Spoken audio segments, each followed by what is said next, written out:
It is a beautiful Saturday night, so you know what that means we are doing. We are going to be hopping in a real money fantasy football draft, and it looks like we're going to be picking somewhere that we haven't in quite a while. I don't remember the last time we were pick 11 on the live stream. I think pick 11, you can actually make a couple different interesting plays. I had a very exciting team drafted this morning over there on Underdog. We're actually had David Montgomery falling to us at the very end of the fifth. We had David Montgomery at the 5'11 or the 5'10. I can't exactly remember. I'm unsure if we're going to get anything happening like that in this draft in particular, because we're going to be drafting with some members of the flock. These people in this draft are very smart, where I don't think they're going to be allowing a player like David Montgomery to make it to us at the very end of the fifth, but we will find out. We will see. I'm going to be talking about my pick by pick analysis and how we are constructing our overall teams for this upcoming season. And in my opinion, the best draft strategy you can go with. But before we get into it, go down there, please drop that like. Subscribe to the channel if you play fantasy football. And if you want to get in our next draft with us, make sure you go to the link in the description, go to the link in the comment section, go join Underdog Fantasy, the #1 place to draft in 2022. I've already done over 400 drafts on Underdog Fantasy because it's the most fun thing you can do. That's why we're doing it every single night on the live stream leading up until the season. And when you use promo code FLOCK and you make your first account on Underdog, they'll match your first deposit dollar for dollar up to $100.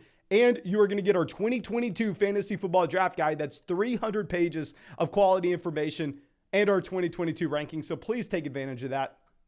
But we got Noah out in the chat, Jimmy Chonga. We have Jack, Jeff, Mike Ross, Mr. Steph. Thank you all so much for coming out in the chat and hanging out with us this Saturday night. So far, very standard draft. I honestly don't even feel like we have to say anything through the first 5 rounds. You have legitimately, in my opinion, the exact order these players should go off. Taylor at 1, CMC at 2, Cooper Kupp at 3, Jefferson Chase. This is how it should happen. I just recorded a ranking video for people in round 1 in fantasy football drafts this year, including different positions. So I actually did go through and I actually ranked running back versus receiver and so on.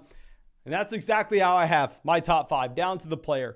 Eckler at 6, Stephon Diggs at 7. I know Diggs at 7 is going to be a surprise to some people who are going to prefer Derrick Henry there. I think on Underdog with the running back value that you can get in round 2, it is going to make sense to go ahead and take Stephon Diggs, but we've already talked about that way too much. But at 11, I'm assuming we're going to be looking at Najee Harris. Let's see what Zach decides to do before us. If I'm remembering correctly, I think Zach's a fan of going Lamb here. Let's see. If I'm remembering correctly. Yeah, he goes Lamb. That's what I thought. So that's why I was thinking we were maybe not even going to get Najee. Let's go ahead. Let's take Dalvin Cook at pick 11. I think you have to be very excited with a Dalvin Cook selection at the very end of the first round. I do think Dalvin Cook has his own red flags this upcoming season. If you look at the change with their head coach, I think it's going to be a more pass-happy team overall. Dalvin Cook, of course, misses time every single season. There are going to be red flags, but hell, we're getting him in the 11th round here. There are going to be red flags with a lot of running backs in this range. Now we have Davante Adams going directly after us at pick 12. I'm going to be fine seeing Davante Adams go off the board. I don't see Davante Adams in the same tier as those top 4 wide receivers that you have with Kupp, Jefferson, and oh dear God. I guess we're going to start off this draft with Dalvin Cook and Najee Harris. This is something you would never see in a casual fantasy football draft, but on Underdog Fantasy, you have to start 3 wide receivers, and of course, it being best ball is going to slide these guys up the board ever so slightly. I'm not going to complain. Hell, we are getting freaking Dalvin Cook and Najee Harris on the same roster. At this point, it's just, let's not mess it up. We were gifted this start here in this real money fantasy football draft. Now, let's just see if I can hold on to dear life and stay out of my own way. And let's see if for once in my life, I cannot mess up a fantasy football draft. Okay, we have Barkley, Mixon, Evans all off the board directly after. Aaron Jones at pick 18. Love the Stephon Diggs, Aaron Jones start this year. That is going to be a very popular start for myself. I think that if you're just looking at the role that Aaron Jones should have a pass catcher there in Green Bay without Davante Adams, I think that should be very exciting. Now, if we're going to go ahead and look at best players available, this is where I think you do have a dramatic fall off after Aaron Jones at pick 18. I mean, with Deebo Samuel, I have found myself drafting him in the middle of the second round, but please let me know in the live chat if you have different feelings towards this. But personally, every time I click the draft button next to Deebo Samuel, a little small piece of me dies. I'm like, okay, that wasn't exciting. Y'all know I love my guy, Trey Lance. I've been on the Trey Lance hype train for 2 years now. I was leading the Trey Lance hype train in Dynasty Fantasy Football last offseason. But with Lance, my thesis has never been he's going to be a great real-life NFL quarterback and provide a lot of passing volume for the San Francisco 49ers. No, it's that he is going to be propped up by the elite situation he's placed in. He is also going to be propped up with his rushing production in fantasy football that may not necessarily translate over to actual passing volume for guys like Deebo Samuel and George Kittle. So let me know if y'all think I'm wrong. And Ignite says back-to-back running backs in the first 2 rounds. Yes, my man, you got to stay flexible with these draft boards. And if you get the opportunity to take Dalvin Cook and Najee Harris through the first 2 rounds, you take Dalvin Cook and Najee Harris through the first 2 rounds. Now, Nick Chubb goes at pick 25. So it looks like the team at 1 is going to go ahead and go with the very running back heavy approach with Taylor, Javonte Williams, and Nick Chubb. I have found that Nick Chubb is slowly becoming one of my most drafted running backs this year, which if you go back to what I was saying last year when he was going at the end of round 1, what I was saying the year before that, I thought Nick Chubb was, yes, one of the best running backs in the NFL in terms of his talent, but with his usage, particularly the lack of usage in the receiving game, I thought Nick Chubb historically has been one of the most overrated players in fantasy football when people are advising you to take him at picks 10, 11, 12. But now that he has an ADP at the beginning of the 3rd round, and we're looking at wide receivers in this range, in my opinion, not necessarily having the upside to break fantasy football, I'm all in on taking Nick Chubb early 3rd. Okay, Mike Williams goes 31. Let's scroll this over. Like I said, at this point, it's about staying out of our own way. At this point, it's just, Mason, let's not mess it up. Let's see if we can just come away with an acceptable team past this point. We already paired up Dalvin Cook and Najee Harris. We already have such a strong start. Now, Zach on the clock. I have no idea what to expect from Zach. Usually he goes Deebo Samuel in the 2nd round to pair up with CeeDee Lamb. At least that's what I've seen from him. Instead, he takes Joe Mixon. I mean, you're getting Joe Mixon at pick 16. You cannot complain about that Mixon value. He takes Travis Etienne. Josh Allen goes directly before us. So we will take James Conner. James Conner is a running back that I've drafted a ton of this season. I'll say if you're looking at James Conner with the splits with and without Chase Edmonds, he does have a completely different role in games where Edmonds misses. Chase Edmonds was a great pass-catching running back in Arizona, and his departure should open up that role for James Conner in particular. So when we have 3 running backs through the first 3 rounds in a league where you have to start 3 wide receivers and these guys are going to get pushed up, it doesn't matter what you think of Breece Hall here. It doesn't matter if I love the value of Breece Hall. You can't take him. We have to go wide receiver. A lot of people would tell us, Mason, you made a mistake going James Conner at the 311.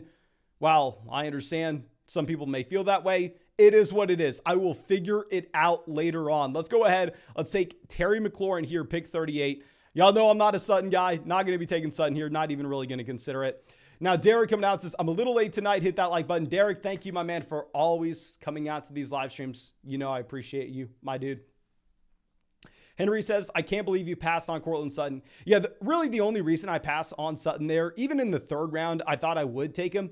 But the issue is, guys, I've drafted Courtland Sutton in so many leagues this year. Like I said, I've done about 400 of these drafts on Underdog Fantasy, and I personally think that, with Russell Wilson coming over, that means that he's automatically this year's Cooper Kupp, because Matthew Stafford went over to Los Angeles last year, and Cooper Kupp all of a sudden became the #1 wide receiver in fantasy. And if you use that math, that reasoning, and also look at the fact that Courtland Sutton big, DK Metcalf big, and then put those 2 things together, that leads you to the conclusion that Courtland Sutton is this year's Cooper Kupp. So I have Courtland Sutton ranked as a top 5 wide receiver this upcoming season, and I've drafted him in the 2nd round in almost every single one of these drafts so far this season.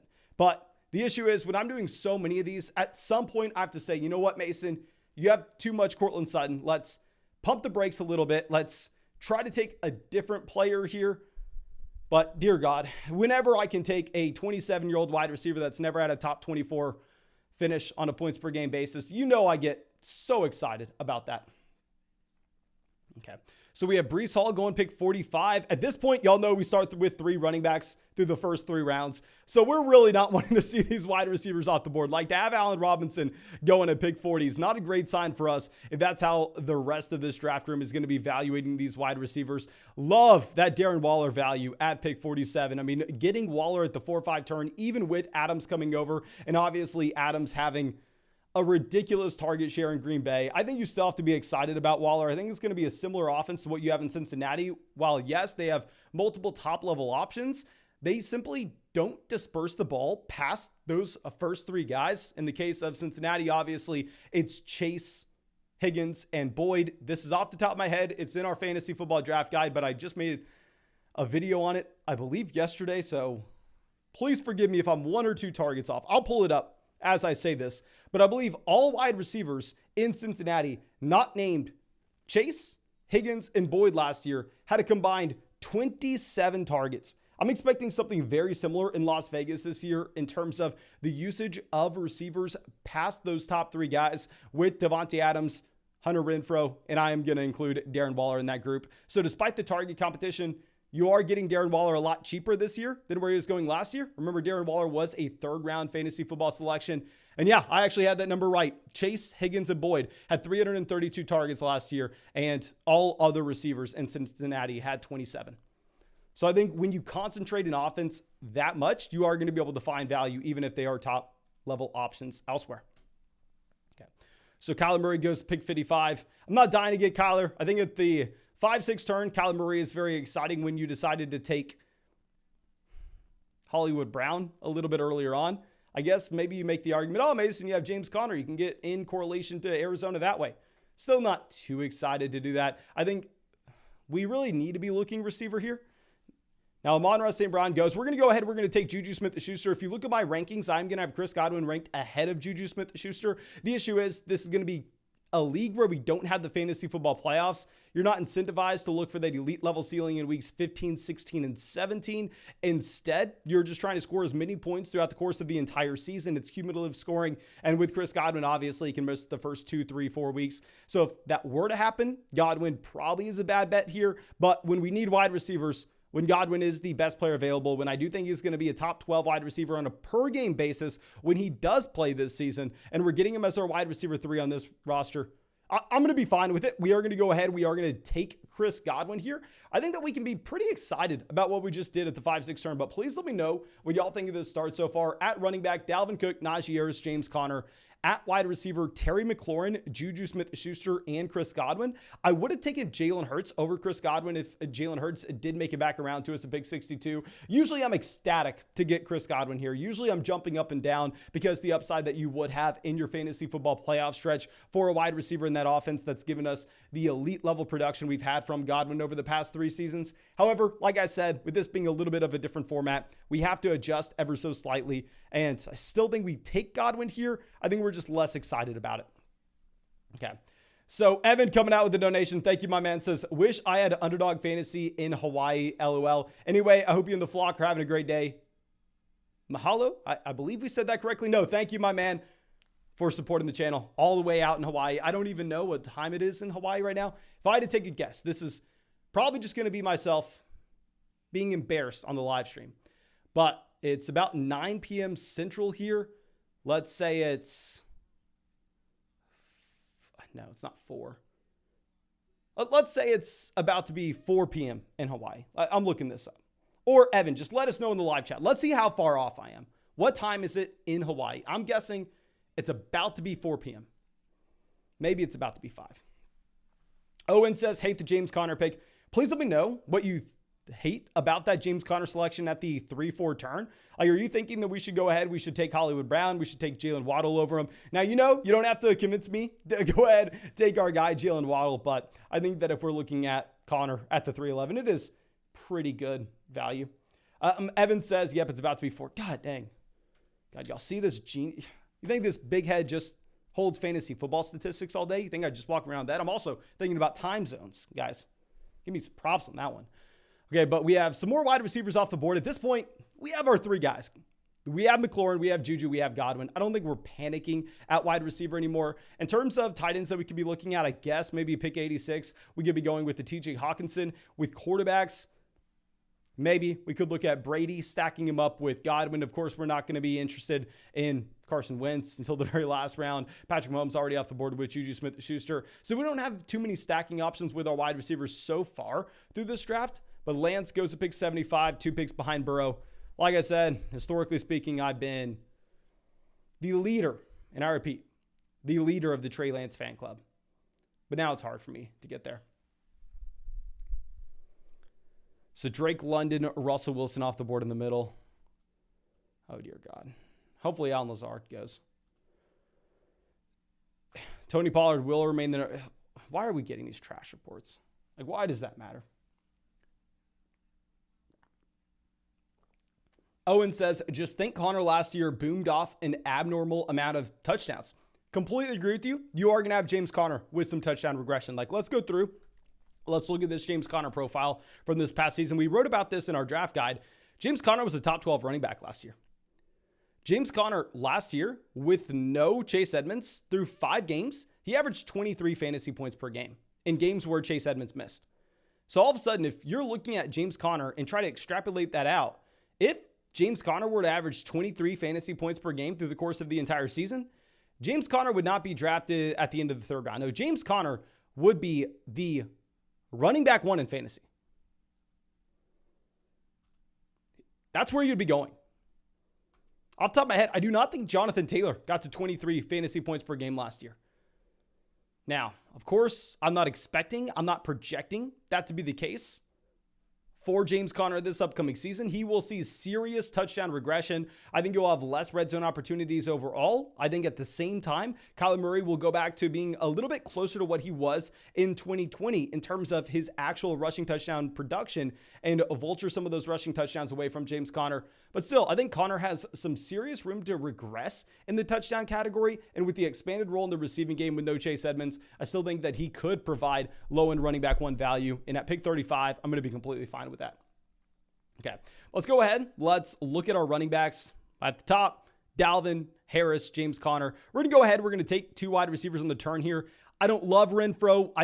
I actually do kind of like Christian Kirk, but in terms of the roster construction for this team, I think it does make a lot of sense going ahead and grabbing 2 of these wide receivers here, especially knowing that we're setting ourselves up with potential quarterback stacks later on, which we are going to need. We're going to need the potential to go with the Derek Carr to pair up with Hunter Renfro. We're going to need the potential to go with a Trevor Lawrence to pair up with Christian Kirk if we don't have any value that we like falling to us. So no, I'm not over the moon about these draft picks. I'm usually taking, say, a Clyde Edwards-Helaire here instead. But when we start the draft off with Dalvin, Najee, and James Conner, I think it's going to be a priority to instead lean with those wide receivers. And I'm expecting a wide receiver run where the best players available on the board at the 9-10 turn for ourselves are probably going to be from the running back position. And I don't want to box myself out there. Ryan says, are the rankings provided Underdog Rankings or your own? Okay, so I'm assuming you're asking with the email that you get with the rankings after you sign up for Underdog Fantasy with promo code FLOCK. That's my assumption of what you're asking. If you sign up for Underdog Fantasy and you use promo code FLOCK, you are going to get the email from Underdog about an hour or 2 after you sign up and make your first deposit with our 2022 Fantasy Football Draft Guide, which is almost 300 pages. And of course, with our rankings as well. Those are my personal rankings. That comes all from me. The email's from Underdog, but that's because they're the ones who have access to your email. And those are not rankings for Underdog Fantasy. Those are rankings, and that's a draft guide. If you read, you'll be able to tell that for your regular 2022 Fantasy Football Draft. Okay, let's make sure we can get that out in the open. Caden says, had me until Juju Smith-Schuster over Jalen Hurts. My man, I've definitely drafted a lot more Jalen Hurts than Juju Smith-Schuster, but I think that if we're looking at how this team was desperate for some wide receiver production, it's going to be tough for me to pass on Juju there. I completely agree with you in terms of Jalen Hurts in the majority of drafts being the better way to go at that turn. Like if I'm going to go ahead, if I'm going to pull up my exposures, I'm going to guess. This is just a guess off the top of my head. I have about 12% Jalen Hurts and about 4% Juju. Don't know if you can see that. 12% Jalen Hurts. We hit that on the head. Let me see how much Juju I have. I'm guessing 4%. I know it's not a lot. Don't know if you can see that. Oh, we are just crushing it out here. Every guess that I have. Time zones. Ownership percentages.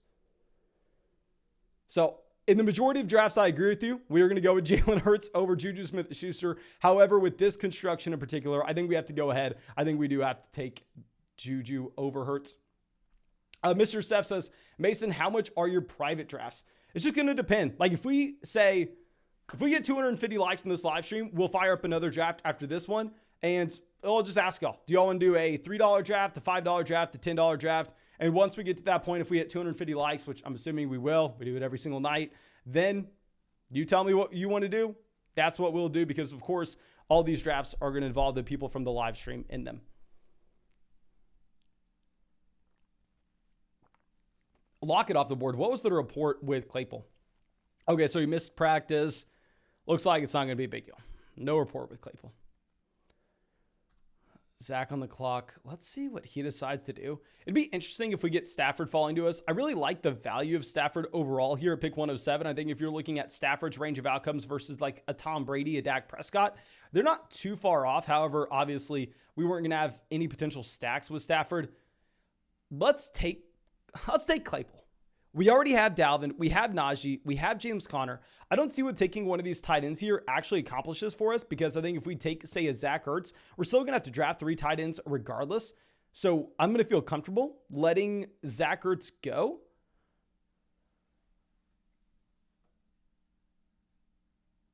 Kenneth Walker goes to the 109. You know what? I'm going to continue to hammer in these wide receivers. Let's take Boyd here. I think that we've been able to piece together this wide receiver core in a best ball format when we don't have to figure out exactly who is going to pop off on a week-to-week standpoint. I think we've been able to piece this together nicely. And with the wide receivers at this turn, I think we have now given ourselves the ability to draft 3 tight ends and 3 quarterbacks as well. So I think this is just going to be a very balanced roster overall. Of course, it's going to rely on those top 3 running backs staying healthy with Dalvin Cook, Najee Harris, James Conner through the first 3 rounds. And then since then at receiver, just loading up with depth in a best ball format when we don't know who's going to be the guy to pop off, but it's not going to matter because we're not submitting our starting lineup. We have McLaurin, wide receiver 1, Juju, Chris Godwin, Hunter Renfrow, Christian Kirk, Chase Claypool, and Tyler Boyd. A ton of wide receivers here, 7 wide receivers off. And honestly, I don't necessarily feel the need to continue to draft these receivers. If we have one fall to us that I really like the value of, then we're going to go ahead and we're going to take them. Okay, Thomas says, is there a code to join one of your drafts or do you have to join and get lucky? There's a code to join Underdog Fantasy. Not sure if you heard of this one. It's promo code FLOCK. Yeah, you can see it right here. Yeah, promo code FLOCK. Now, with our private drafts, it's just going to say private draft here or $5 draft here, $10 draft here, whatever y'all decide it to be. And then it's just the first 11 people to click the link. Okay, so after we take Tyler Boyd, we have Rondale Moore.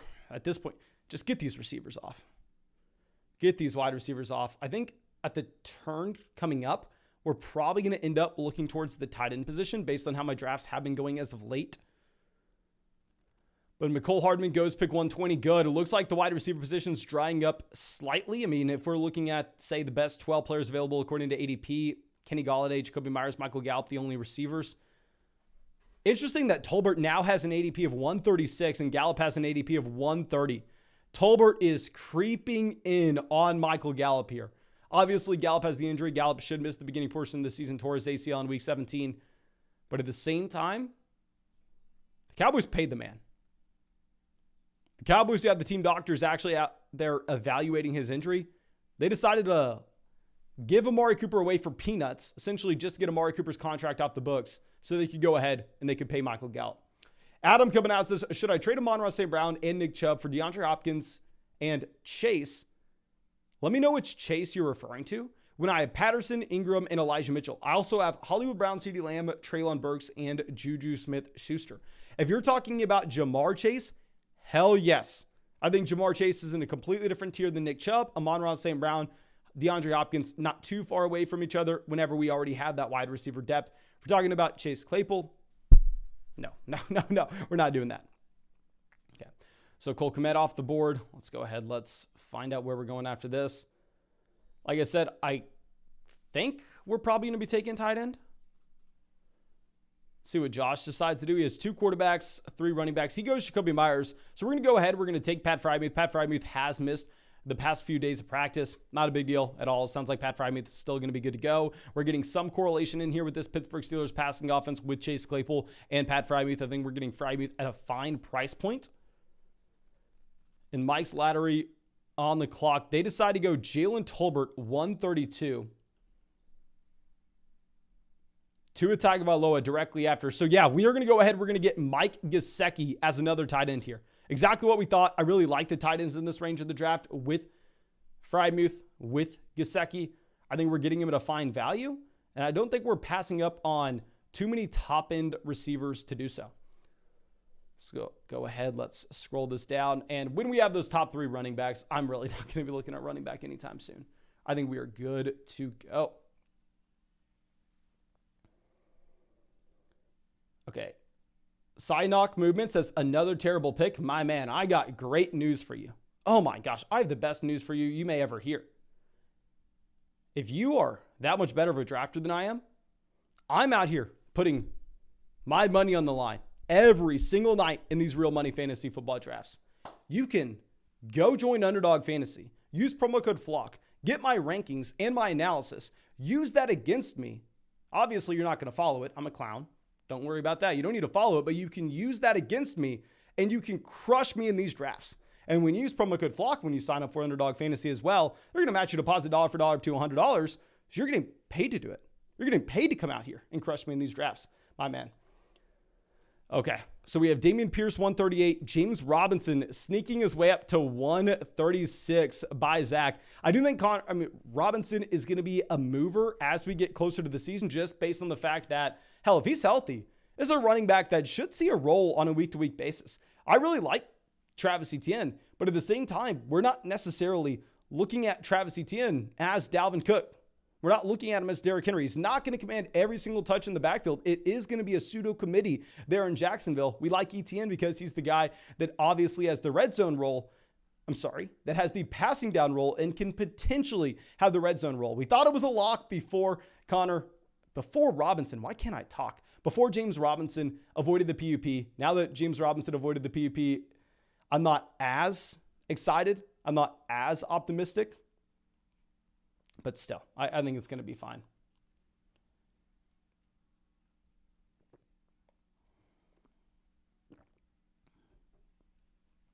Okay.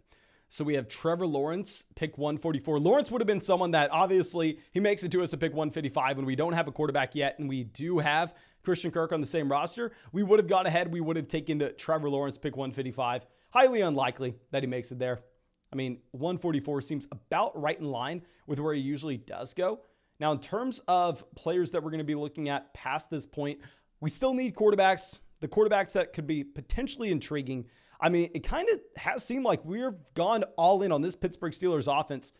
We have Najee Harris. We have Chase Claypool. We have Pat Freiermuth. So if this team's going to be any good, we should probably expect that the Pittsburgh Steelers are at least respectable this upcoming season. Maybe that leads us to going ahead and drafting Trubisky in the last round, drafting Kenny Pickett in the last round.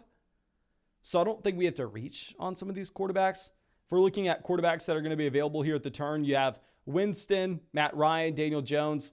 I really do like Winston as an upside play. Last time we saw him start an entire season, he led the NFL in passing yards. He was second in the NFL, only behind Lamar Jackson in passing touchdowns. Now, I think that's unlikely to happen this upcoming season. 100%. I think it's unlikely to happen. If you're looking at how he was used with New Orleans, they seem to be keeping him on a shorter leash and not letting him go full-blown DGAF. But we'll see. I think if Winston is on the board, it will at least be something to think about. Now, Caden on the clock. Caden had not taken a tight end yet, so I'm sure that he was hoping that he could have probably had his guy. Gerald Everett Caden is a big-time Los Angeles Chargers fan. I'm sure that he wanted Everett making it back to him. So it looks like Winston's now no longer going to be available. If we were to draft one of Matt Ryan or Daniel Jones, we wouldn't want to do it at pick 155 because Mike's here already has Jalen Hurts and Tua Tagovailoa. So I am assuming he would be highly unlikely to go ahead and to take another quarterback here. Kenneth Gainwell off the board. Gainwell was going to be our pick. Sniped. Oh, dear God. Oh, that sucks. That really does suck. So let's go ahead. Do we just take a couple quarterbacks that we know are going to be able to put up points? Let's take Matt Ryan here. It is what it is. If we're looking at the quarterbacks that are going to be available to us at the 15-16 turn, I do think we should see a tier drop off between the guys like Matt Ryan, Daniel Jones, and then what we're going to be looking at with a Baker Mayfield. So let's grab both these quarterbacks. I like Daniel Jones in that you're looking at him as someone that obviously gets the coaching staff upgrade, but at the same time should have sneaky rushing upside as well. Jordan says, Olave, Boyd has no upside. We are 2 years removed from Tyler Boyd having a 24% team target share. Anything occurs to a receiver in front of Tyler Boyd, you're going to be changing your tone real quick. Tyler Boyd's the wide receiver 3 in his own offense. That's going to be significantly more productive than New Orleans.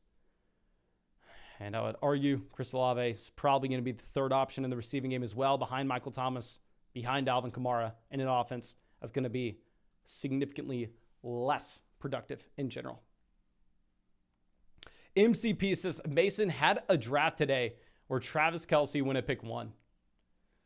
Oh, my man. I wish that's how my drafts looked. Imagine you're picking at, say, 2 or 3, and you're like, oh, I guess I'm not going to be able to get one of Jonathan Taylor. I guess I'm not going to be able to get Christian McCaffrey. And then all of a sudden you see Travis Kelce go off the board at pick 1. You have to be pretty damn excited about that as soon as it happens. Let's scroll this down. Don't love what we did at the quarterback position here. I felt like we got boxed out of the position with both Matthew Stafford and Derek Carr going right before our turn picks of Claypool and Tyler Boyd. Let's scroll this down. Derek says, how the hell are there only 166 likes? That is a valid question, guys. Are y'all wanting to see another draft or not? Like, it's Saturday night. If y'all have better things to do, if y'all don't want another draft, I'll be able to find something to do. I'll be able to maybe save my voice a little bit for some extra videos, maybe save my voice for a live stream when there are more people out here or something. But if y'all want another draft, let's fire it up. Let's get 250 likes on the live stream. I would be happy to get another live stream. Another draft going after this. But Watson goes 164. Watson is someone that I'm taking over Matt Ryan. I'm taking over Daniel Jones in leagues where you have a fantasy football playoff setup, in leagues where you do need to prioritize production in weeks 15, 16, and 17. But here,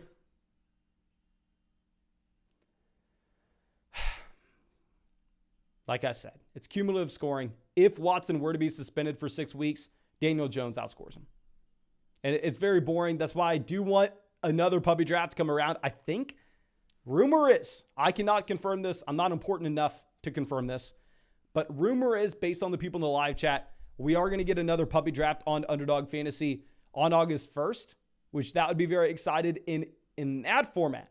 I'm going to be going ahead. I'm going to be taking Watson here, and we're going to be chasing the highest ceiling possible. It's just not necessary in this one.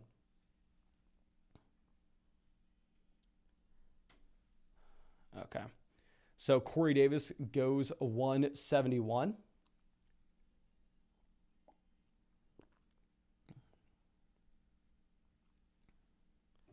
Isaiah McKenzie sliding up. Of course, there are reports coming out that Isaiah McKenzie may be winning that job there in Buffalo over Jamison Crowder for the slot, which would not help all the leagues I've drafted Jamison Crowder. Let me look at how much I've drafted Crowder compared to Gabriel Davis. Of course, Crowder goes about 100 picks after.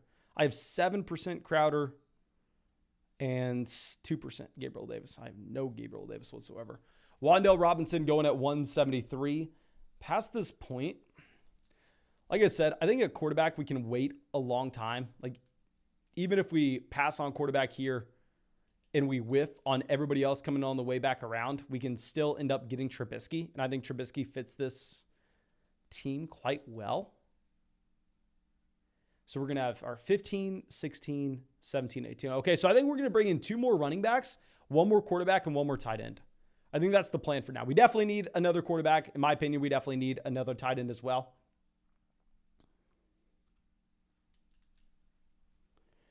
Hi says, McKenzie plays the slot well too. Yeah, 100%. I mean, that's what, with Isaiah McKenzie, you do have those puff pieces coming out. You have the hype centering around Isaiah McKenzie possibly winning the slot job there in Buffalo, which, if that would be the case, in this format in particular, Isaiah McKenzie going this late would give him a ton of value.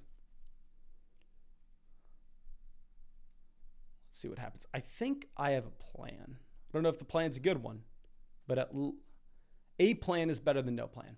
So yeah, let's initiate the plan. Let's take Marlon Mack here. Pick 179. We need some running back touches. I think Marlon Mack does have a limited ceiling, but in this format, it's not all about chasing ceiling as it would be in a puppy draft or best ball mania. So Marlon Mack, 179. And then after that, there's one more running back that I'm very interested in. Let's see if Mikey decides to go QB. If he decides to go QB and we feel like we may, you know what? We can't get boxed out. As I said, we can go ahead. Worst case scenario, we can get Trubisky or Pickett in the last round.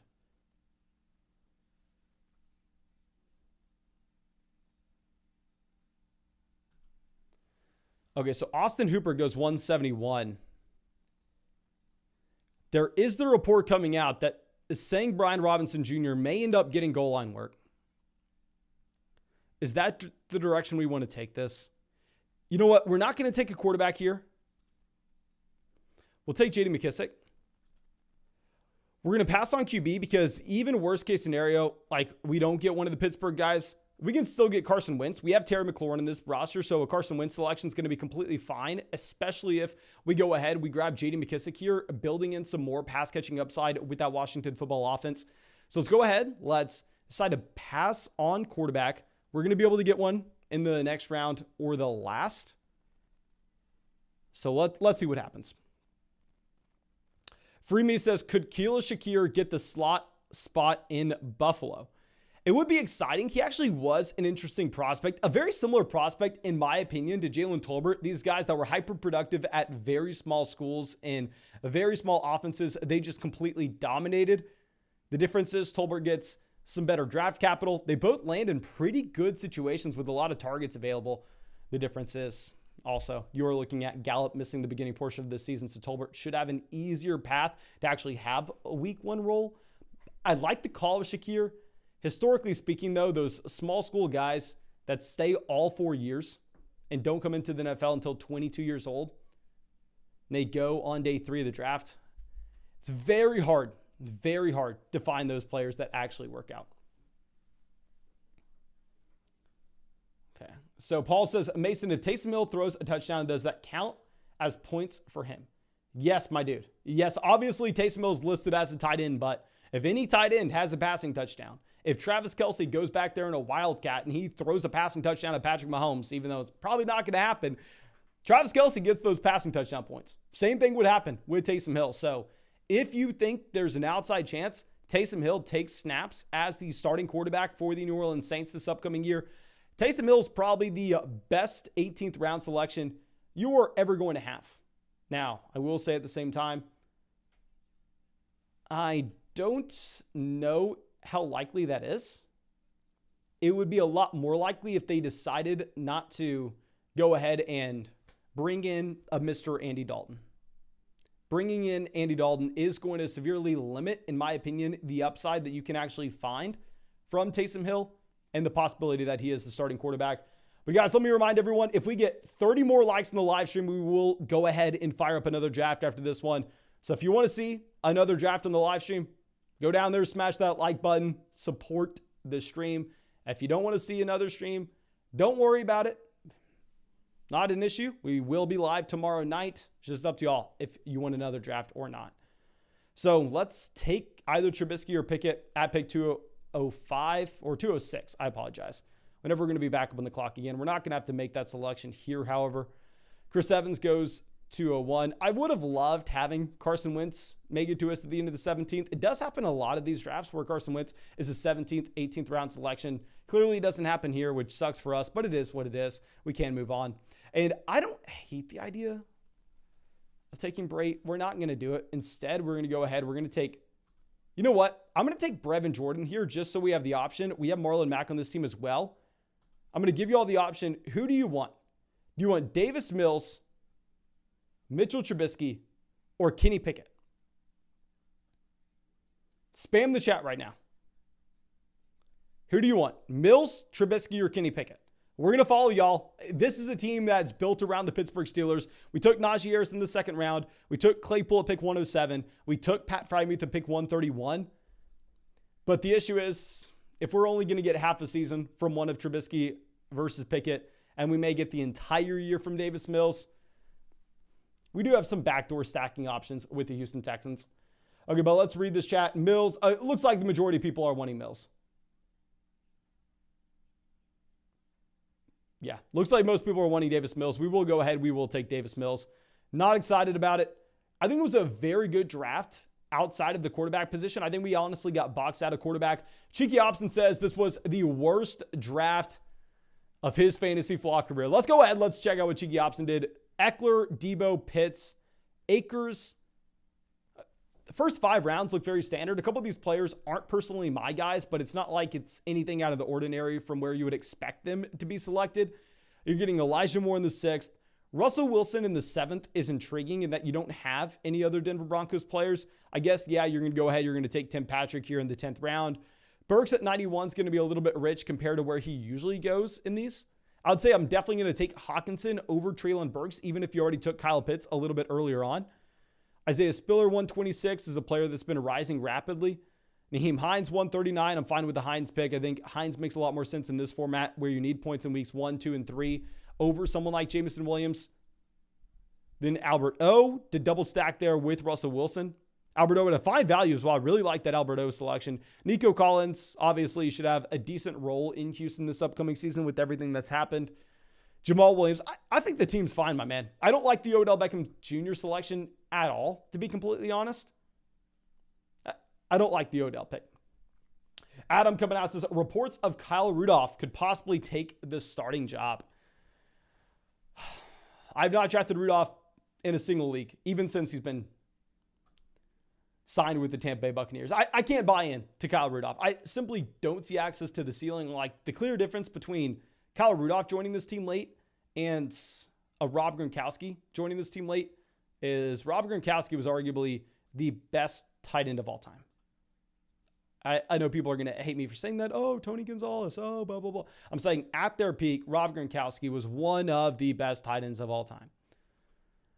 I think it's going to be hard to catch that lightning in a bottle yet again with someone like Kyle Rudolph, but it is what it is. Let's fire up a $10 draft here. We did get 250 likes in the live stream. Of course, thank you all so much for going down there, spamming that like button. Thank you guys for supporting the channel. Let's send this off. I'm going to do a $10 draft here for everybody. $10 draft on Underdog Fantasy. Just sent that link out. Let's see how many people want to join this. I'm assuming it gets filled immediately.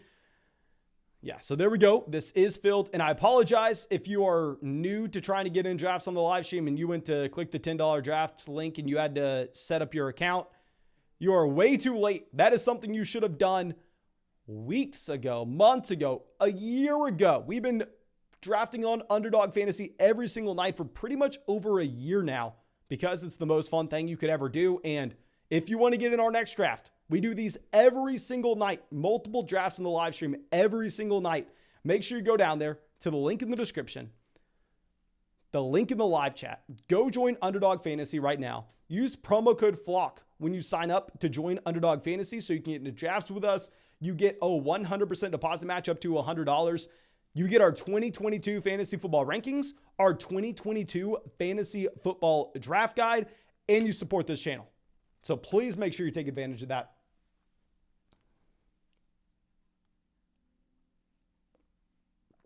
And Christopher says, Mason, my man, how do I get the draft guide if I sign up for Underdog? We've talked about this in live stream back-to-back nights, but every single day now, I'm getting like 5 emails of people saying, oh, Mason, I signed up for Underdog Fantasy. I use promo code FLOCK. Where's this draft guide? Underdog Fantasy emails it to you about an hour or two after you sign up. You will get our draft guide from them and our rankings from them. Yes, that deposit's going to be matched in their system immediately the second you deposit with promo code FLOCK. So if you deposit, say $20, you'll see $40 into your account immediately. However, that draft guide is going to take about an hour to go through the system. So please wait about an hour or two. Then if you do not see it in your email that you signed up with, go ahead and check your spam for that email, because a lot of them are being sent out every single day. But we just go ahead, we take Jamar Chase here, pick 5. I love picking at 5. 3, 4, and 5, those are my favorite spots. I mean, you're coming away with one of these elite level wide receivers. I think you're seeing a significant tier drop off after pick 5, where yes, you can go ahead, you can reach on Stephon Diggs. That's personally what I'm doing in these underdog drafts, where wide receivers are going to be pushed up ever so slightly. You have to start 3 wide receivers, and obviously the best ball format is going to favor these guys ever so slightly. But top 5, it's at this point consensus. I think it's very standard. And I think that's where you want to be. I think you want to be inside the top 5 picks. I personally prefer to be around 5.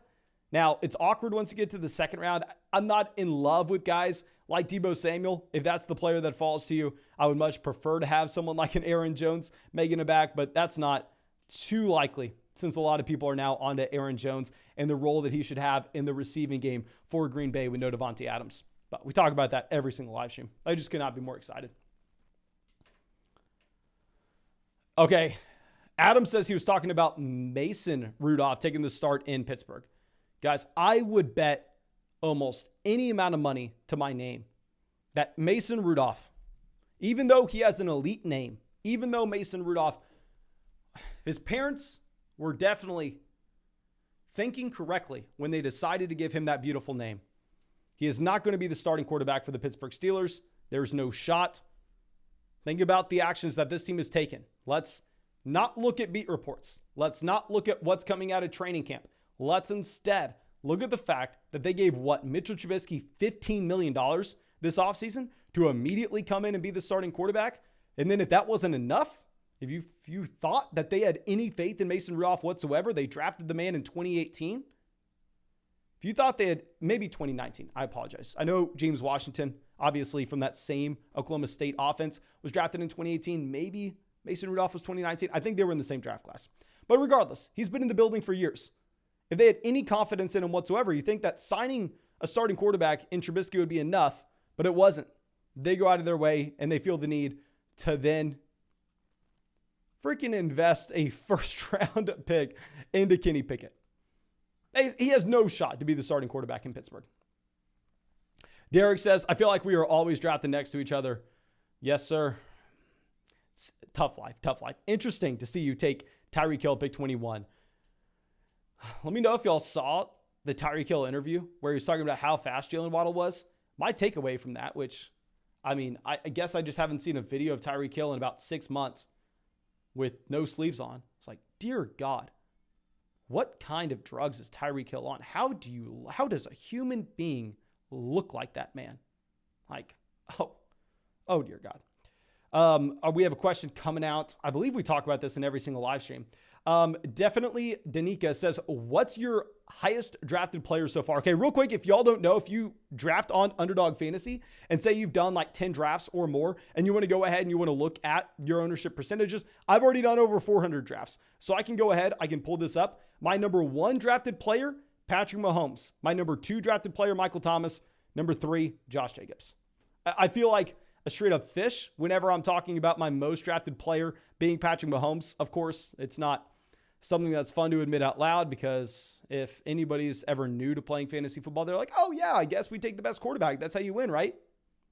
Usually not. But Patrick Mahomes going mid-round 5, so damn hard for me to pass up on. We are going to pass up on Mike Williams. We are going to pass up on Josh Allen here.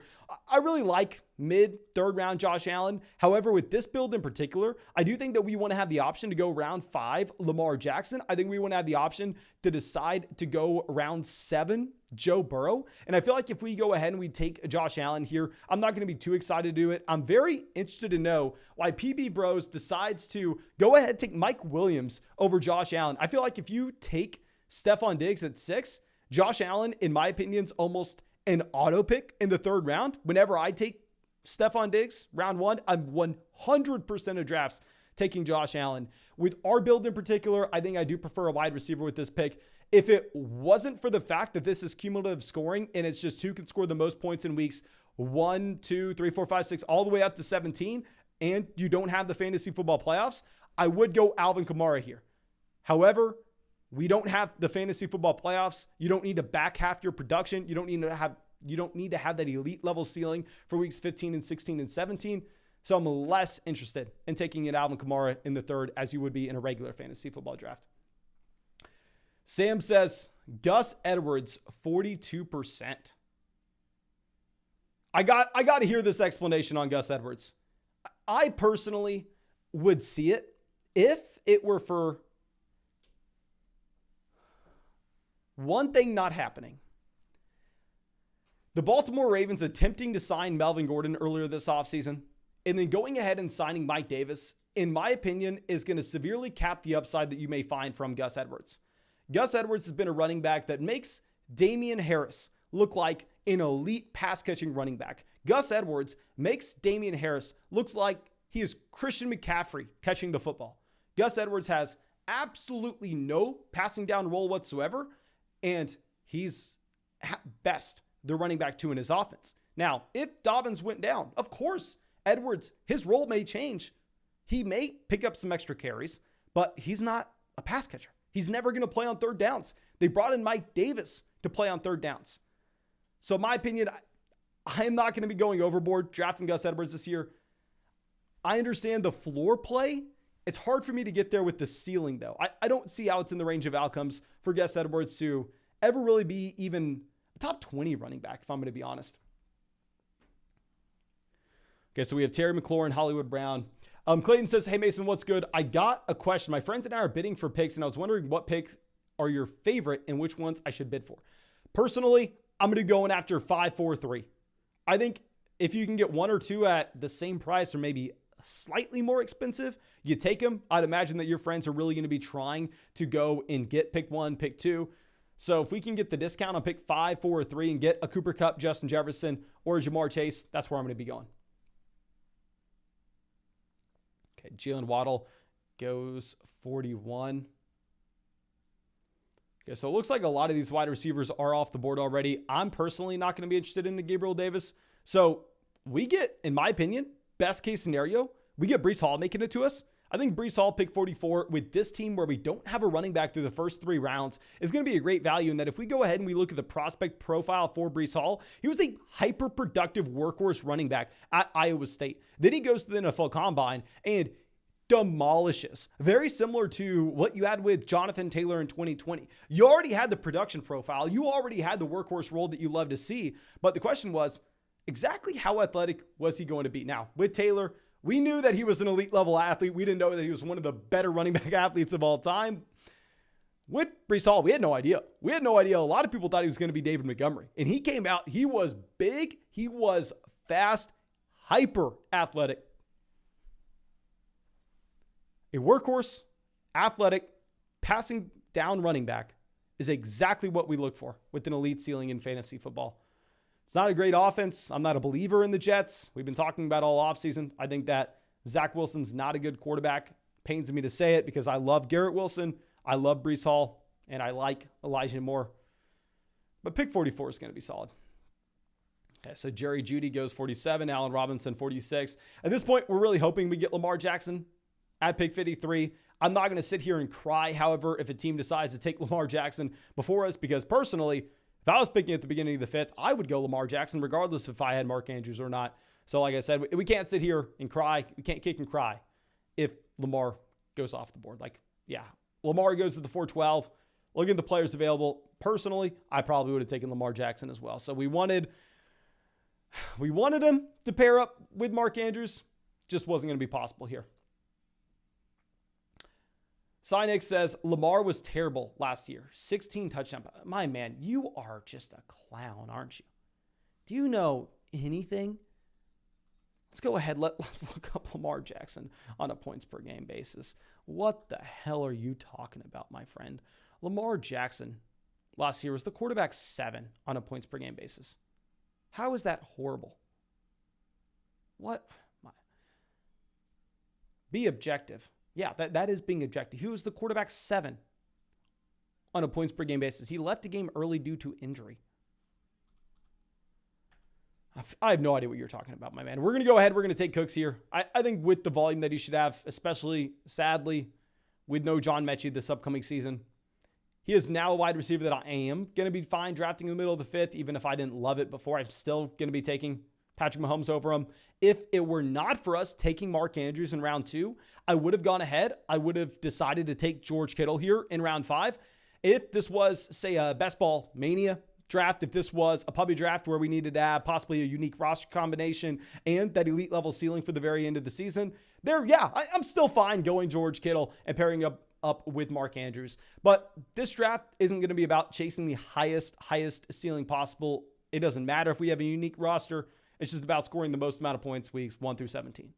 And if that's going to be the case, I think Brandon Cooks here would be a solid guy to be able to slide into our flex spot very often. I think he's going to have a high floor this upcoming season based on his role in Houston. But I also want to stand by the fact, very similar to what we said with Breece Hall at pick 44. The Houston Texans are probably going to be the worst team in the NFL this upcoming season. I know a lot of people love Davis Mills. I know Davis Mills was a highly graded high school prospect, a 5-star guy going to Stanford. And yeah, I'll admit, he was the second best rookie quarterback last year, only behind Mac Jones.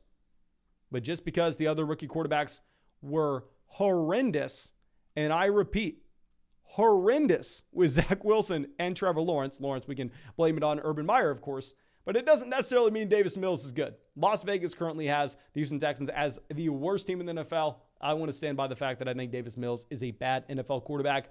And the value of the draft, congrats, Eric, easily the value of the draft, in my opinion, getting George Kittle, pick 59. You have to be so excited about that selection of George Kittle. I mean, I would be shaking if we're sitting there, pick 57, pick 58. Kittle's still available too. Like I said, if we didn't take Mark Andrews at pick 20, I personally would have gone ahead and I would have taken George Kittle over Brandon Cooks. And I really like Eric's team from 11 overall. I mean, check this out. He paired up Najee Harris, Joe Mixon at the 1-2 turn. I think that's a very similar pairing to what we had with, say, a Najee Harris and a Dalvin Cook. And then he takes James Conner in the 3rd. Almost an identical start, but he gets Hollywood Brown 38, gets the double stack with that Arizona Cardinals offense, really goes all in with Hollywood Brown, James Conner, and Kyler Murray. I really like that team. I think it has a ton of upside. Obviously, you're going to be chasing wide receivers from here on out, but still a very, very good team. It's your boy Paulie says Mills would have been a first-round pick this past year's NFL draft. I would bet any amount of money on the planet that if the Houston Texans front office were offered the 18th pick in this year's NFL draft for Davis Mills this offseason, they would have accepted it, looked around the room, and laughed.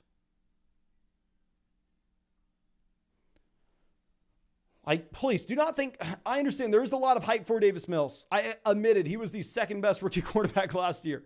Davis Mills is probably not going to be a starter next year. It's probably going to be CJ Stroud, probably going to be Bryce Young for the Houston Texans. I think Rashad Bateman in general is a wide receiver we should be avoiding in these drafts, but I just never get the opportunity to draft Rashad Bateman at pick 68.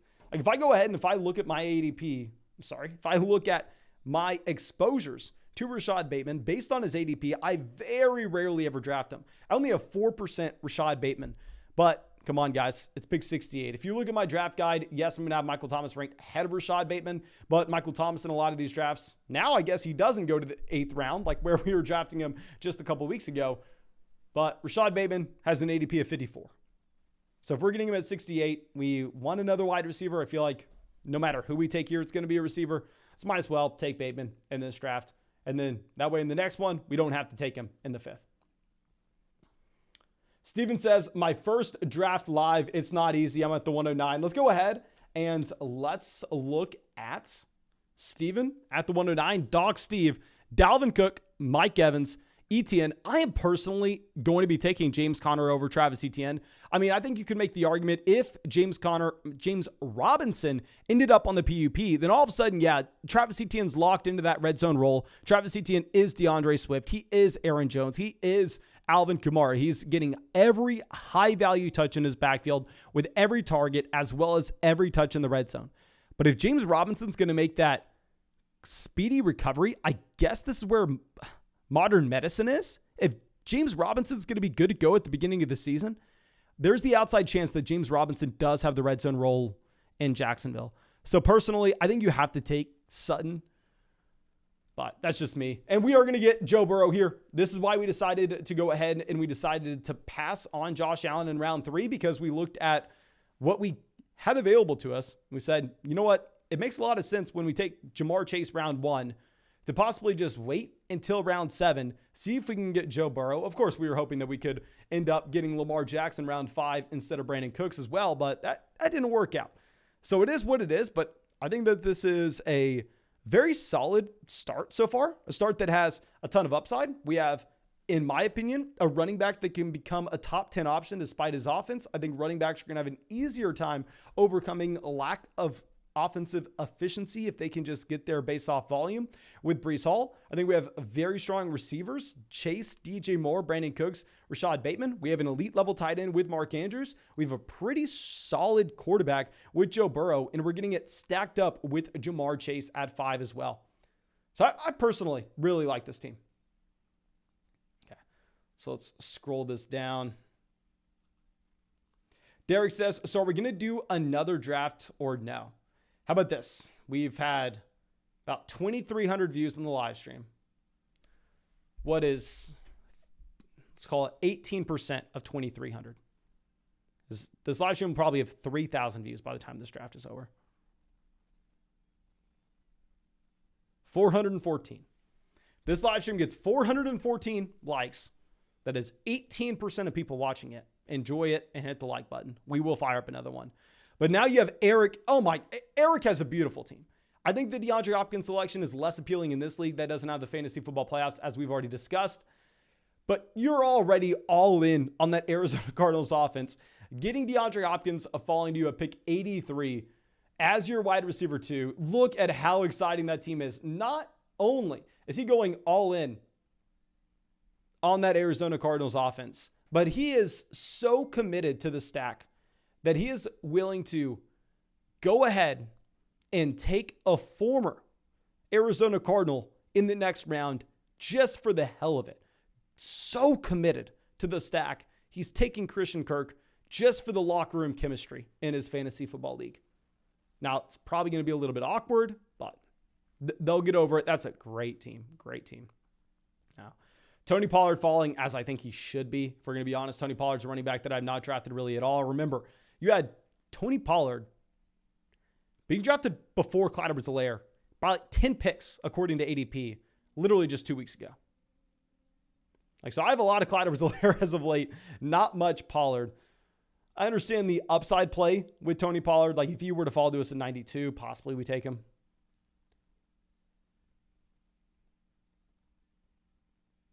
Okay. P Bros on the clock. Let's see where they go. They go Pollard. I guess we go back-to-back drafts getting Hunter Renfrow. I'm not too excited about it, but we are getting Hunter Renfrow about 11 picks past his ADP. I think we are setting ourselves up with the potential to be able to go ahead and draft 3 quarterbacks, which I like in this format in particular, where it's going to be cumulative scoring. And with wide receivers, I don't feel the need to go and draft those guys in rounds 14, 15, 16 in this league where it's cumulative scoring. So getting another one of these guys is going to be just fine. I think the running back value that we should have on the way back around is going to be pretty solid as well.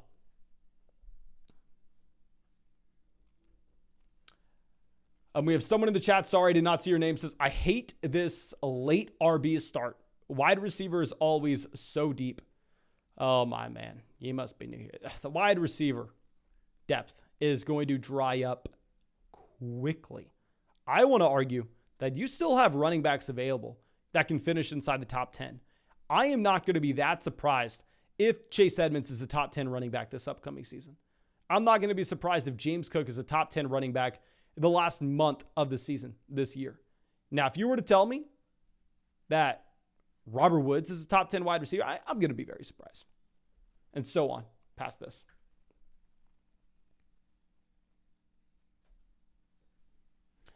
Okay, so Tyler Lockett goes 96. Chase Edmonds goes 97. I would have really liked Chase Edmonds making it back to us at 101.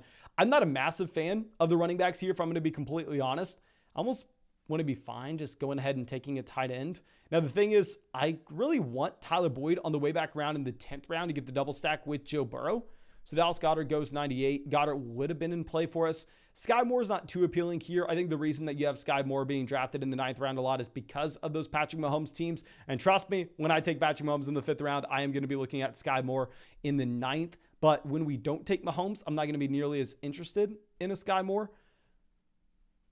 Ramondre Stevenson off the board at pick 99. Did Derek take Mahomes? Okay, so Derek took Mahomes, Clyde Edwards-Helaire. I'm assuming he takes Sky Moore. We're going to get Rashad Penny. What I will say with this is Rashad Penny is a running back that I'm almost never drafting in a league that has the fantasy football playoffs. I think by the time you get to week 12, Penny's going to be a long shot to still be the starter in Seattle based on the investment that they have into Kenneth Walker, based on the injury history of Rashad Penny. However, I can also be the first person to admit that, hell yes, Rashad Penny is going to be the starting running back to open the season based on what we saw at the end of last year, based on the contract that he got this offseason. So in a league where points in weeks 1, 2, 3, 4 matter just as much as points in weeks 15, 16, and 17, that's where I think it's going to be fine to draft Rashad Penny at pick 101. However, in that league where you have your fantasy football playoffs, I'm not going to be as interested to take Penny here. We have a couple donations coming out. Thank you guys. Justin says, what's up, Mason? I'm at the 108. I usually don't go this route. What do you think? Okay, so let's go ahead. Let's check out Justin at the 108. King Henry here. Okay, so King Henry takes Derrick Henry. Yeah, my man, I'm sure you usually don't go this route. But after this, Derrick Henry, Aaron Jones, Kyle Pitts. My man, that Kyle Pitts selection, 32. Love it, especially paired up with Aaron Jones.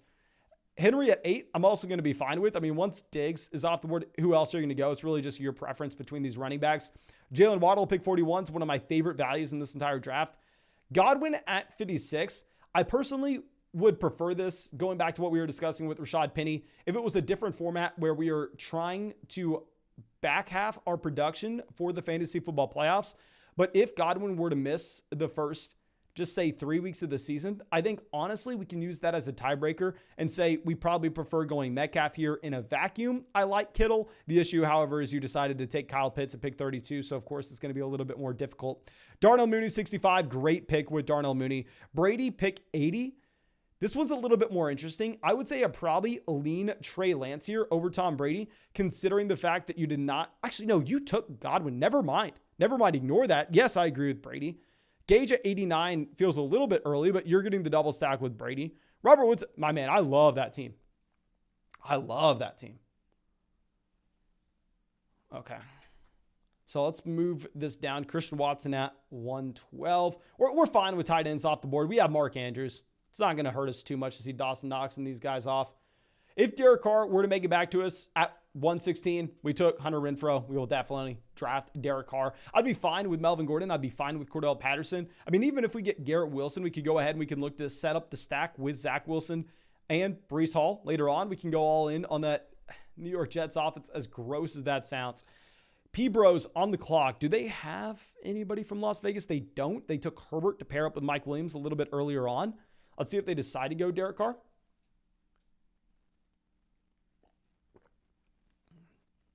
So let's see what happens here. P-Bros, what are you doing, my man? Okay, so we're going to get Derek Carr. We are going to get our second quarterback. I think we're getting it at a fine value. We are stacking with Hunter Renfrow. We took a pick 92. Guys, y'all got to give me some props on this team. This is a pretty good roster overall. At quarterback, Burrow and Derek Carr. Wide receiver, Jamar Chase, DJ Moore, Brandon Cooks, Rashad Bateman, Hunter Renfrow. Running back, Breece Hall and Rashad Penny. And tight end, we have the elite level option in Mark Andrews. I still think we possibly end up going 3 quarterback, which makes this a little bit awkward, but that would be at the very end of the draft. So we have Saram coming out. Thank you, my man. Says, man like Mason, hope you're doing well. Thoughts on London, would you pick him over Michael Thomas? And what's your current risky / questionable bearish and bullish players for the year? Okay, so let's first address the Drake London versus Michael Thomas. And my man, I recently hopped in the $1,000 underdog draft, and I literally was faced with this exact question. And I can show you exactly what I did. I was on the clock, back-to-back, picked 72 and 73. The best players according to ADP were Devonta Smith, Drake London, and then after that it was like DeAndre Hopkins, a couple quarterbacks, and I decided to go pretty far down the ADP list. I decided to pair up the combination of Devonta Smith and Michael Thomas for all the reasons we talked about in our wide receiver video yesterday. I think if you're looking at Michael Thomas, this is a wide receiver that we just took at the beginning of the 7th round in that $1,000 draft, and last time we saw him healthy was 2019. Last time we saw him healthy, he broke fantasy football. There are 2 other players that did that. Last time we saw Christian McCaffrey healthy was 2019. When he was healthy, he broke fantasy football. Where is he going?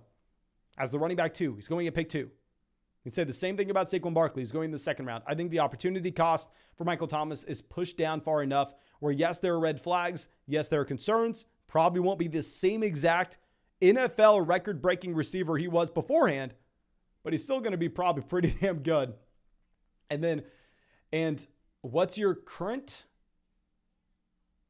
risky / questionable bearish and bullish players for the year? Okay. If we're looking at risky players in terms of their draft price, someone that I can bring up after I make this selection real quick. I'm not going to be taking Irv Smith Jr. here. I have no interest in Irv Smith Jr. I honestly would prefer Rojo. These are our top 2 options. Let's see what happens. There goes Justin Fields. So we're going to go ahead. We're going to take Ronald Jones as our running back 3, someone that should have a week-to-week role and touchdown upside, given the fact that Kansas City is going to be able to just consistently have prolonged drives and trips to the red zone. But in terms of a risky selection this year that I don't necessarily understand what people are doing in terms of his floor and ceiling combination, is going to be someone like Allen Lazard. You're looking at Allen Lazard going at pick 78 here, where I personally just don't understand what the path to profitability is. Like, how hard does Allen Lazard need to hit for Allen Lazard to be a profitable player when you're taking him over Brady, when you're taking him over Hawkinson, when you're taking him over a Hopkins, you're taking him over Dak, you're taking him over these wide receivers that we've seen be able to handle respectable target shares. We've seen these wide receivers be able to go out there and be productive on a per snap basis. Everything that you're looking at with Allen Lazard is a projection. Of course, it's unfair to just say, oh, he hasn't done it before. That means he's never going to do it because, of course, he played with Davante Adams. Of course, it's going to be hard for him to do it when he plays in a Davante Adams-led offense. But at the same time, we can say with Allen Lazard, this is a wide receiver that was an undrafted free agent, bounced from team to team early on in his NFL career, is turning 27 this year, and it's still not happened for him. If he had the pedigree and he was a wide receiver that we've always loved, if he was a wide receiver that was always exciting, and then he finally gets a shot when Davante Adams leaves town, yeah, I'm going to be buying into him. I'll buy into the fact that I think he could be the wide receiver 1 on the Green Bay Packers. And I don't want to say could because that's already priced in. That he is guaranteed to be the wide receiver 1 on the Green Bay Packers, which is what his price indicates. And I don't think that's true. Definitely, Danica says Rojo might get cut. If you look at the report, I know what report you're talking about. It was actually put on Roto World. That Rojo report did not come from any Kansas City Chiefs beat writer. That Ronald Jones might get cut report came from a Kansas City Chiefs fan blog. It came from a fan, like legitimately, someone with less credentials than me. I have no credentials. Everything I say is idiotic. And if I came out here on the live stream and I said, you know what, guys? Alexander Mattison, he's a cut candidate. Alexander Mattison, he may get cut. Does that mean it's true? No, it doesn't. It came from a Kansas City Chiefs fan blog.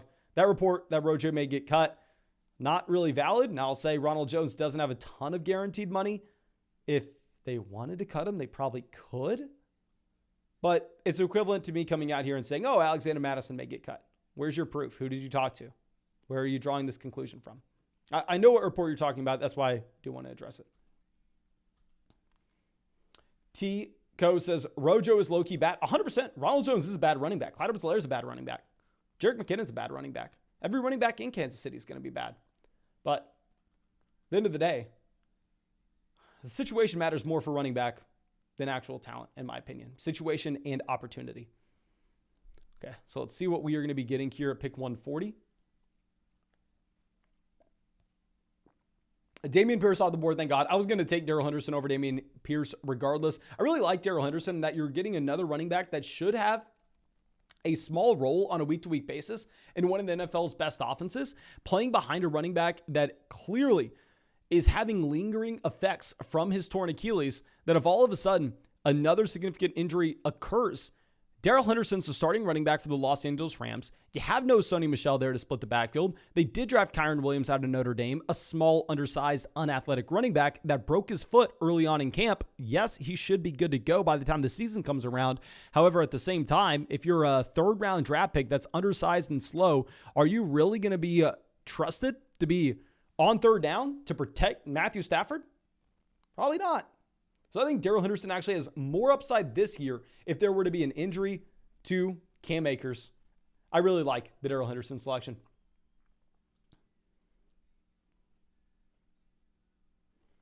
Okay, so KG Osborne goes pick 144. Tico says, yeah, opportunity to share carries with 3 guys.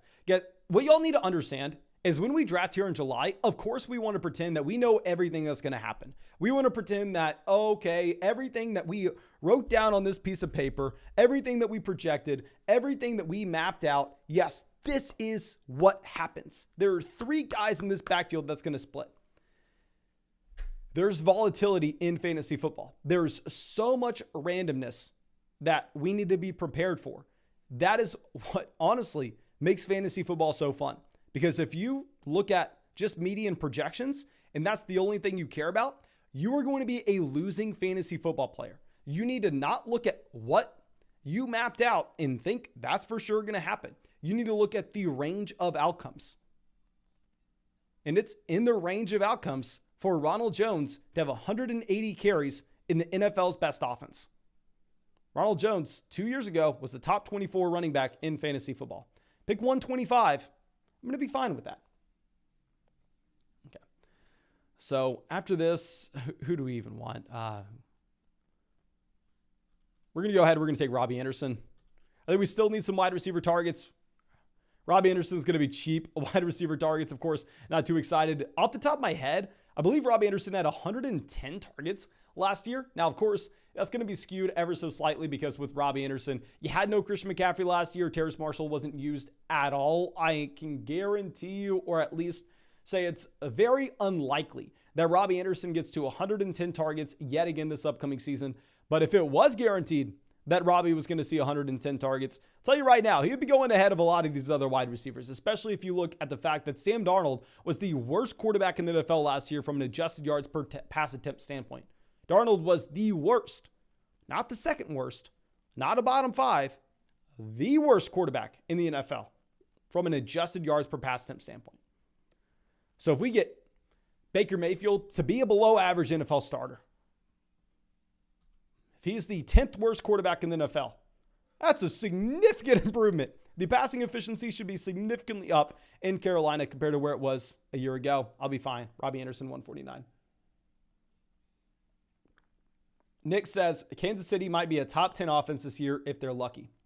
My man, if you truly think that is going to happen and you are that confident with it, hey, there are a lot of sports books that would be happy to have your money. I'll tell you that right now. If you were that confident with that, and you think the Kansas City Chiefs will not be a top 10 offense this year with Patrick Mahomes, with the top 10 offensive line, with, yes, the downgrade at their wide receiver 1 slot, but the upgrade at wide receiver 2, wide receiver 3, wide receiver 4, their depth across the board, you want to make the bet that the Kansas City Chiefs are not going to be a top 10 offense?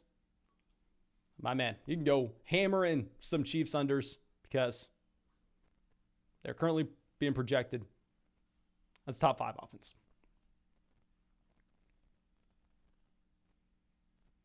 Okay, so we have Keel Herbert, 159. Let's go ahead. Let's find our next pick. And honestly, thank God we decided to go ahead and take Robbie Anderson in the last round because clearly no wide receiver is going to be intriguing here. You have Corey Davis, George Pickens, Alec Pierce. George Pickens looking good at camp. I don't know how much that is going to matter if the Pittsburgh Steelers are just completely void of any value and you're going to be getting 10 targets a game to Deontay Johnson, or just say 22, 23, 24% of this team's target share going towards Deontay. You don't want the third wide receiver on a bad NFL offense. I want to stand by the fact. I think that at his ADP, George Pickens is a good pick. Like, I've been taking a lot of 16th round George Pickens. I have George Pickens in over 10% of these drafts. But in terms of reaching on him, just because of good training camp reports. Now, at this pick, we're going to go ahead. We're going to take Tyrion Davis-Price. We've talked about it a ton. If you look at the history of Kyle Shanahan, and if you look at his history of changing the lead running back there year in and year out, damn, Tyrion Davis-Price is a running back that also has a decent profile coming out of LSU. A third-round draft pick, of course. Not going to be a pass catcher, but when you're playing alongside Trey Lance, we're not expecting Lance to be a quarterback that dumps the ball off regardless. So I think Tyrion Davis-Price is a completely fine pick 164. I had a lot more Tyrion Davis-Price than Elijah Mitchell about a month ago, but when Elijah Mitchell has fallen to the 6th round, mid-6th in a lot of these drafts, sometimes late 6th, I have been bumping up my exposure on Elijah Mitchell. Jordan says, I'm a big Pickens fan in Dynasty. 100%. I think with George Pickens, I still have him ranked as a top 12 player in our Dynasty rookie drafts this year.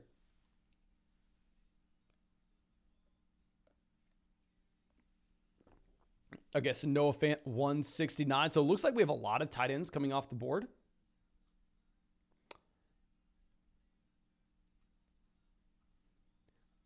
I still need another running back, especially where this is cumulative scoring. I'm going to be taking another running back here, whether it's Gus Edwards or Jamal Williams. Give either one to me. I think we're fine at receiver. We will grab one more of these guys, but I definitely want 6 running backs that should have roles on a week-to-week basis.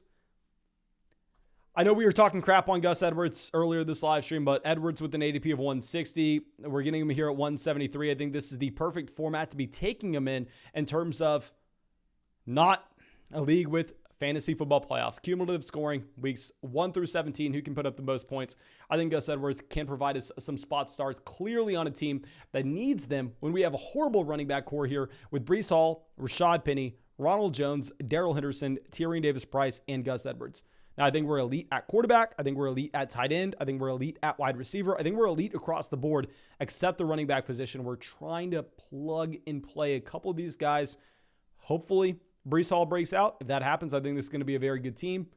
If not, we need to figure it out. Patrick says, Mason, how do you like my team? IMP Bros. Let's go ahead. Let's check this out. I was interested to know why he decided to pass on Josh Allen back there in the 3rd round. But going Diggs at 6, I've done it a lot. Deebo Samuel at 19. I feel like when you're taking Deebo Samuel on a Stephon Diggs team at pick 19, the majority of drafts, it kind of just feels like there's nowhere else to go. I mean, the top level running backs are off the board. You have the significant teardrop after pick 18 in these drafts, in my opinion. And it's almost like, just what else are you going to do? So I don't love the Deebo Samuel selection in the middle of the 2nd round. I don't know if I would have done anything else. But moving on from this, Mike Williams at pick 30, I personally would have gone ahead. I would have taken Josh Allen. But I guess you had your plan to get Justin Herbert in the 4th, regardless of Mike Williams, Justin Herbert. J.K. Dobbins, pick 54. Personally, I can't take Dobbins over Kittle. I think especially if you're looking at the fact that Waller goes a little bit early in this draft and you decide to take Dalton Schultz at 67, like I'm going to prefer the combination of, say, a George Kittle in the 5th and then a tight end later on. Like if we're looking at some of this other tight end value, you could have had, I mean, you got Irv Smith Jr. at 126. You could have had Hunter Henry at 139. You've had Robert Tonyan at pick 150. I'm going to pass on Schultz here in favor of George Kittle, and you can also pick up some running back value a little bit later on. Fine with you taking Tony Pollard there. Allen Lazard, I'm not a fan of. I'm not taking Allen Lazard here at all. Overall, to be honest, I'm not necessarily a massive fan of the team. I think you're taking a lot of players that I avoid, but I'm wrong all the time. I'm an idiot. We've talked about this time and time again. But hopefully, this idiot lucks his way into Hayden Hurst. We get Hayden Hurst here on a Joe Burrow team. It's going to be very exciting. And reminder, if you have not dropped a like in the live stream yet, go down there, drop a like on the stream. If we get, I believe, 414 likes, we are going to fire up another one. Okay, yeah, we're going to get Hayden Hurst, easiest pick ever. We're getting the double stack here with Joe Burrow, Jamar Chase, and Hayden Hurst. We need a second tight end. We have Mark Andrews. They share the same bye week. Who the hell cares? I'll sacrifice the 8 points that week to be able to have the guy that fits our construction, to be able to have the guy that I think we can capture some spike weeks with. And I'm pretty excited about that. Wesco coming out and says, hey, Mason, it's my first draft with you. Can you rate my team so far? Love you, bro. No, thank you, my man, for always coming out here and supporting. I know you've been a part of the flock for a long time now. Let's go ahead. Let's check out this draft. It's going to be at 7. Austin Eckler, Saquon Barkley, Josh Allen through the first 3 rounds. I think you probably have to be pretty excited about getting Josh Allen, making it back to you. However, if we're looking at you really wanting to get that elite level tight end and reaching on Darren Waller in the 4th, maybe, just maybe, you're better off taking Kyle Pitts in round 3 and then grabbing an elite level quarterback in the middle rounds. But regardless, I mean, I think it's fine. I don't necessarily think we can fault anybody for taking Josh Allen round 3. Then Juju Smith-Schuster, pick 55. I'm going to personally prefer Metcalf despite the offense, especially if you could go back in a time machine and know that you're going to get Kittle in round 5. I think you would probably rather have, say, Breece Hall there at pick 42 and then Kittle round 5, but that's just me. Amari, completely fine. Tony, Burks. I think in a league with the fantasy football playoffs where you're prioritizing upside at the end of the year, yes, Burks is your guy. But in this format, I think Hunter Renfrow is maybe a better option. Love the James Cook pick, especially when you have Josh Allen, with Cook probably having a large role in the receiving game. Love Melvin Gordon. Love Alexander Madison here. Tolbert, a pretty solid pick as well. Jamison Crowder, really like the pick when you have Josh Allen. Jameis Winston, good value. Darrell Williams, great value. I really like that team, my man. Outside of the Darren Waller pick earlier on, where I think potentially it would have made a little bit more sense. We're going to take a 3rd quarterback in this format in particular. I think it would have made a little bit more sense to wait and get George Kittle in the following one. But you don't know that Kittle is going to fall that far. Okay, so let's go ahead. Let's move this down.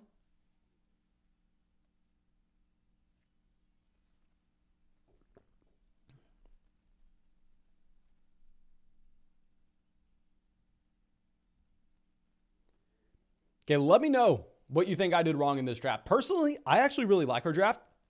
In terms of our last round selection, I don't exactly know where we want to go with. I'm probably not going to take a 3rd tight end. I mean, when we take Mark Andrews, we take Mark Andrews specifically so we can save a roster spot for another guy. If this was going to be a Best Ball Mania draft, if this was going to be a puppy draft, we would have stopped after taking those top 2 quarterbacks with Derek Carr and Joe Burrow.